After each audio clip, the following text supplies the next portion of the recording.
We've all been there. Well, life has knocked us down and we've been wondering, what do we do?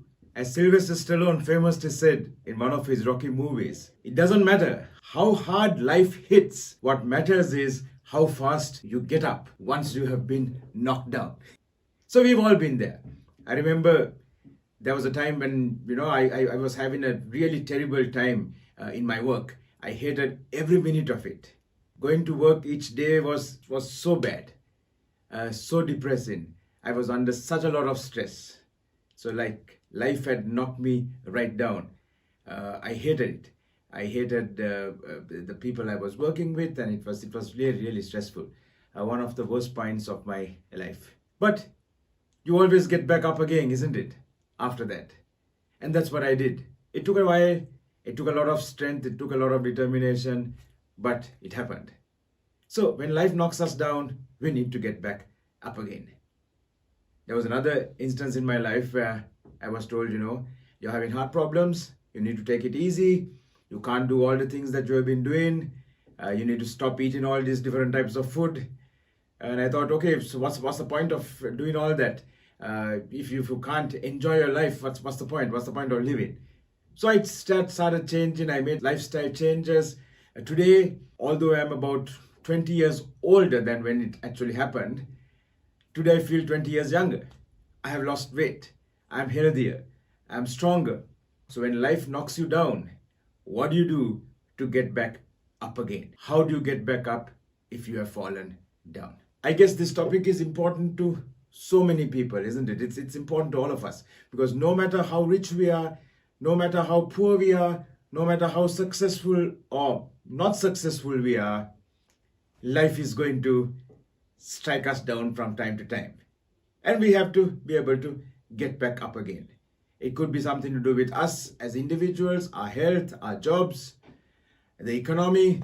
It could be to do with our family. It could be to do with someone getting sick, wondering what to do, losing your job. So many different things would happen to us, right? Life is going to strike, and when it does strike, it's going to strike hard. When that happens, how do we get back up again? They say that we are not given any challenges that we are not able to tackle at that point of time.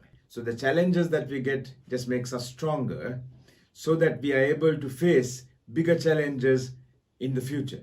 And that's, I think, a great way of looking at it as well. So there are always going to be setbacks. You try to do something, you might not succeed. We might fail. There might be obstacles in our way. We have to find a way over those obstacles or around those obstacles, a path to still get through and achieve the success that we want. Most of the time when people fall down, it's really difficult to get back up again, because we're thinking, yeah, I can't. And it's whatever belief we have that leads us to the thoughts we're having. So if my belief is, life has really given me a strong blow, I can't get up again, well, we are not going to be able to get up again. Because that's the belief that's going to drive our thoughts, and the thoughts that are going to drive our behavior and our actions. But if you think, yes, I've got a strong blow, I'm right down at the moment, but like so many people before me, I can get up again. And it's just a choice that we really make, isn't it? Even if you're given a death sentence and told, okay, you've got a sickness and only, there's a 99% chance that you will die. If I'm told something like that, I think about, what about that 1% chance then? If you said 99% chance that someone will die, what about the 1%? So I asked the doctor, so what happens in that 1%? Oh, no, right. There's a 1% chance that you will survive, but there's a 99% chance that you will die. I say, okay, I'll be in that 1% then. I make the choice to be in that 1%, because that's the choice I can make, right? The doctor can't tell me, you can't be in that 1%. If there's a 1% chance of success, well, I choose to be there. And that's exactly what the science of quantum physics also tells us. You choose what you want it to be. You choose the possibility. And then that's what will become the reality as well. So it's a lot to do with our choices. How do we get back up again? Someone who really epitomized this, of getting back up again, was the late, great Nelson Mandela. In jail for 27 years. 27 years, imagine that. And all the time he's in jail, he's thinking, how do I get back up again? What am I going to do when I am released? And a famous quote of his, he says, the greatest glory in living lies not in never falling, but in rising every time we fall. And that, I think that's fantastic, isn't it? The greatest glory in living lies not in falling, because we're going to fall, but in rising every time we fall. And that's what makes us who we are. That's what makes us a champion. And that's a choice that each of us as individuals can choose to make. How are we going to get up? How fast are we going to get up? It doesn't matter what life throws at us. What matters is how fast we get up. The famous story of Thomas Edison, where it says he was walking down the road and he met a lady. And the lady said, Mr. Edison, can I ask you a question? And Thomas Edison said, sure, tell me, what was the question? And she said, Mr. Edison, I think you're incredibly stupid. And this great inventor turned around and said, madam, why are you calling me stupid? And she said, I heard that you failed 9,999 times before you could invent the light bulb. And Edison turns back and says, madam, I did not fail 9,999 times, but I found 9,999 ways that the light bulb should not be invented. So I tried a route, it didn't work. I just discarded that route and I tried the next one. Didn't work, discarded that.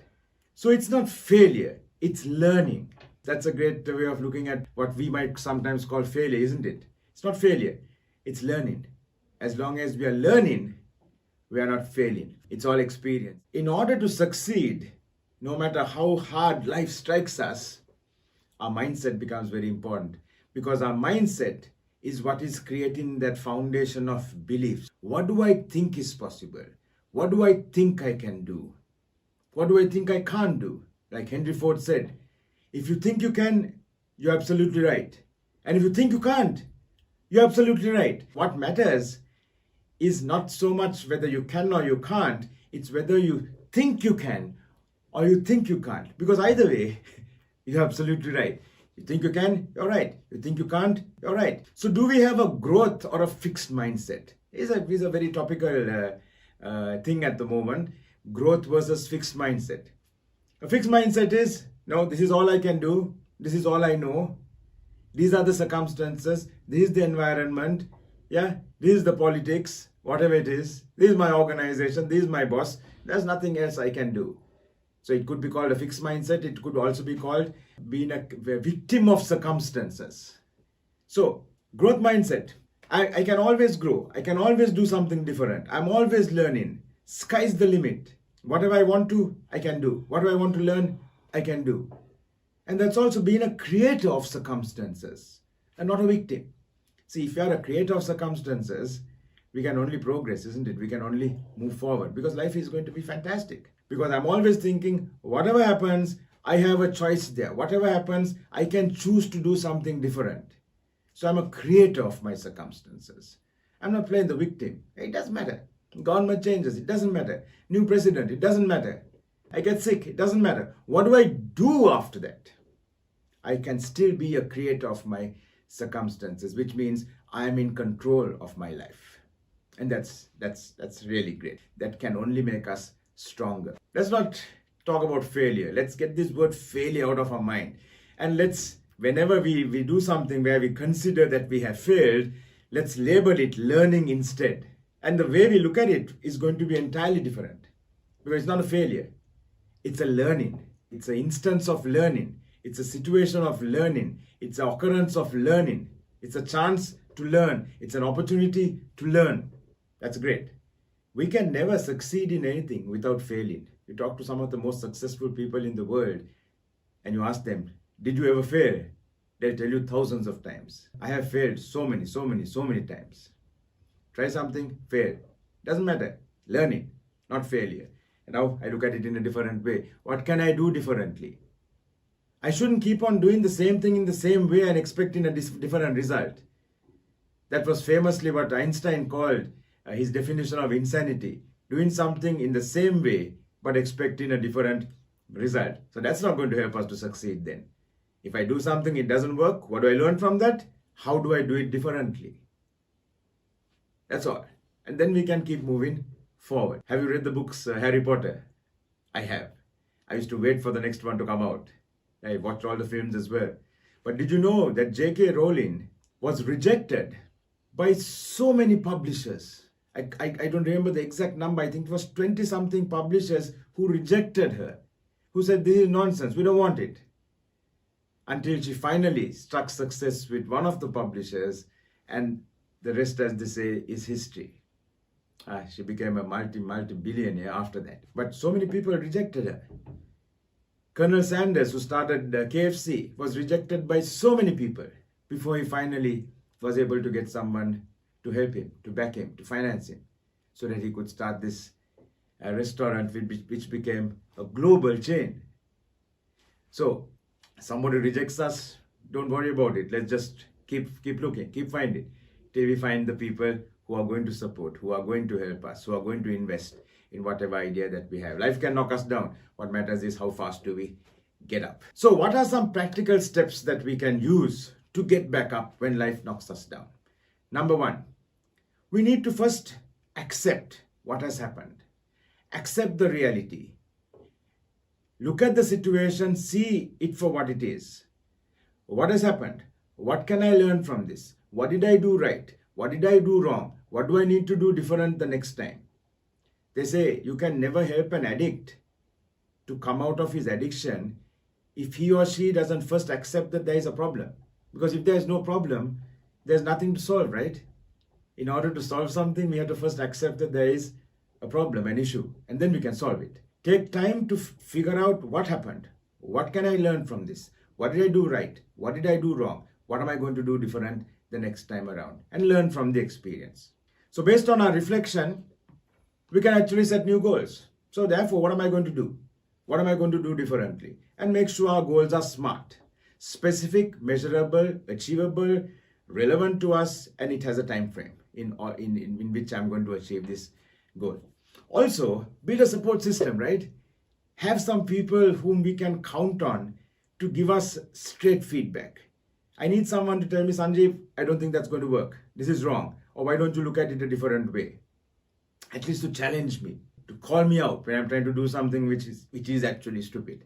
And I have to be open to listen to people's feedback. Finally, let me make the choice. I will make the judgment. What am I going to do in future? But let me take all that feedback openly and see, is it correct? Am I doing something wrong? Can I change? Let's be humble enough to take people's feedback. But also know that everyone who gives you feedback is not going to give it with your best interest in mind. There will be some people who will give you feedback just to make sure you fall and fall hard. So have a good support system of people that you trust, who you know are going to encourage you when you're down, help you to get up, lift you up, and also call you out when you're making the wrong call or you're making a bad decision. So at least it will get you thinking, am I on the right track? Should I do something differently? Even after all the feedback, if you think, no, the feedback is all wrong, this is what I'm going to do, I believe this is right, I believe I should do that, well then go for it. Because finally, you're the best judge. But be open enough to listen to what other people think and say. And just look at who these people are as well. So have your carefully hand-picked support network who's going to support you and whom you can count on, right? They say it's great to have a mentor. Yeah, someone who has gone through stuff, someone who has a lot of experience, someone who's in your corner, and someone who's going to help, not to help you to do the work, but help you to think maybe in a different way. Share some experience, maybe ask the right questions. So that's important. You want to bounce something off me, you can always do that, right? You can always put it in the comment and I will definitely, 100% sure, I will get back to you. I believe I was put on this planet to help. If someone needs my help, I will always be there to help that person. So do reach out if that person is you. The best way to get up when life has knocked us down is to actually get up. If someone knocks you down, you need to stand up again, isn't it? If life knocks us down, we need to take some action. As soon as you take some action, you have actually started the process of recovery. Life knocks us down, we are in despair, we are in depression, we just go and lie on our bed and you can't get out of bed. That's not going to help because we are not taking action. Nothing is happening differently. We need to take action. Even if it means just go for a walk, go get some fresh air, go talk to some friends. Just go for a walk. Going for a walk gets our energy levels up again. It gets the endorphins moving, which changes mood. As soon as mood changes, we're able to see things in a different way. We are going to see opportunities we didn't see before. We're going to find ways of coming out of this problem that we didn't see before. We're going to see ways that we can get up that we didn't see before. So, if you're feeling down, life has knocked you down, do something. Do something different. Take action. Even if it means just going out, going for a walk. Get some exercise in. Just do 40 jumping jacks. Yeah, I know what jumping jacks are, right? It gets the heart moving, it gets more oxygen in, and all of this exercise actually changes mood. And that's so important, right? Because as soon as mood changes, we start to see opportunity. So do the practical things, do the things with action, even if it is going and getting some exercise. And that's actually the simplest thing to do. Because remember, our mind, our thoughts, our energy, our feelings are all connected. And so the easiest thing to change out of that is our energy. Because if your energy is up, you'll find that you think more positive thoughts. You'll find that you are happier. Same way, have you realized that when you're tired at the end of the day and your energy is down, we get more negative thoughts. If some small thing goes wrong, we get really angry, we get really upset. That's because energy levels are down. You take a small break, you have a good cup of tea, you get some energy back into your body, and the thoughts change as well. So it's all connected. Our thoughts, our energy, and our feelings. And of those three, the easiest one to reset is energy. So remember that. Go do something practical. We have to take action. So what were the steps we discussed so far? Number 1, accept the realities. See what has happened, what we can do differently, what have I done right, what have I done wrong. Number 2, let's set new goals. Number 3, get that support system around us. Get that support system in place. Number 4, take action. Number 5, very important, be grateful for what we have. Because even though there are things going wrong, there are also things that we still have for which we can be grateful for. We have things going right in our life, and that's extremely important, to be grateful and thankful. Because as soon as we are grateful and thankful, and even the very act of thinking of what can I be grateful for actually changes our brain chemistry. We start feeling better. Because if I am grateful for something, I can't also be down, right? So as soon as I'm grateful, it changes my brain chemistry, it changes the way I look at things, it changes the way I feel about things, which is then going to help me find more opportunities and find ways to get out of this hole that I have fallen into, isn't it? So we have fallen into a hole, life has knocked us down. First thing we need to do is stop digging. Because the more we dig, the more we play the victim, the more I want people to feel sorry for me. The more I'm finding reasons why I can't get out. What am I doing? I'm just digging myself deeper into that hole. So I need to stop digging. One way to do that is practice being grateful. As Winston Churchill famously said, success is not final, failure is not fatal. It is the courage to continue that counts. And Winston Churchill did that. It's so much of opposition, he just kept going. Michael Jordan, one of the greatest basketball players possibly ever, was cut from his high school basketball team. He lost his position. He didn't give up. He came back. He tried harder. He practiced more. Right? And finally, the rest is history. He became one of the greatest basketball players ever. It's attitude. Attitude matters so much. Oprah Winfrey grew up in poverty. She was abused. Numerous professional setbacks. I was listening to an interview of hers recently where she said, her early bosses, just didn't give her an opportunity, just kept pushing her down, and how she overcame all of that. She stood for what she believed was right. At one point, she got a better job offer, but she still believed in what she was doing, and she thought, no, I'm going to stay here. I'm going to do this. I'm going to get back up again. And she did. Famous story of Malala from Afghanistan. She was shot by the Taliban, and today she's a Nobel Peace Prize winner against so much of odds. She's fighting for children's education worldwide. There's a fantastic book about her. Then there's Nick Vujicic, born without arms and legs. Today, famous global motivational speaker, goes around helping people to get back up again after life has struck them down, which he has done in his life, isn't it? It's such a wonderful story of resilience, of determination, of perseverance, of seeing a bigger purpose for life. So it's not what we are born with, it is what we make of our lives that really matters. It doesn't matter where we are born, it doesn't matter what our background is, it doesn't matter what our circumstances is, it doesn't matter which country we live in. What matters is, what do we believe? Our purpose is, what do we believe we are put on this earth for? What do we believe we can contribute? And we need to do that. Life is going to knock us down. Let's get back up again. That just makes us stronger. In conclusion, I hope you enjoyed this video. Please don't forget to subscribe, and to maybe just give us a comment, show some love, put a like on that, just click on the like button, like the video, share it with others whom you feel might need this, right? People who are going through tough times in their life, who need someone to help them get back up again. I can help, just reach out and I'll be happy to try to help in some way. I hope you liked the video. Stay tuned for more content like this. Don't forget to subscribe. Till we meet again, stay safe and stay blessed.